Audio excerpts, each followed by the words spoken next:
Hello friend, আজকে আমি দেখাবো বাঙালদের হচ্ছে পুঁই শাক রান্না। পুঁই শাক রান্না কিরকম করে সেটা আপনারা দেখুন। এই যে শাকগুলোকে আগে প্রথমে ভালো করে ধুয়ে নেব, ধুয়ে কেটে নেব। আর কড়াইতে এই যে রসুন থেতো করে দিয়েছি, আর হচ্ছে লঙ্কা, কাঁচা লঙ্কা দিয়ে দিয়েছি, সামান্য একটু তেল নিয়েছি। এই তেলটাতে ছেড়ে দিচ্ছি, একটু ভাজা ভাজা হবে। যে ভাজা ভাজা হয়ে গেছে দেখতে পাচ্ছেন। এবার একটু জল ঢেলে দেবো, সামান্য একটু জল ঢাললাম।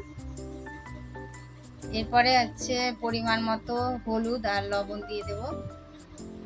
পরিমাণ মতো এই যে হলুদ লবণ দিয়ে দিলাম।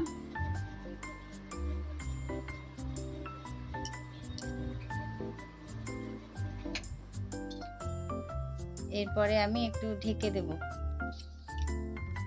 খুব খুব সহজ রান্না, একদম দেখতে থাকুন। খুব সহজেই করতে পারবেন, যে কেউ করতে পারবে, আর খেতেও সুস্বাদু হবে। এই যে ফুটে গেছে, এবার আমি হচ্ছে মাছটা যে ভেজে রেখেছিলাম, ছোট মাছ, সেটা দিয়ে দিলাম।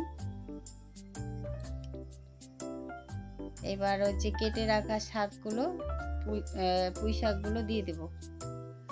এই পুঁই শাকগুলো দিয়ে দিলাম, আবার ঢেকে দেব। এবার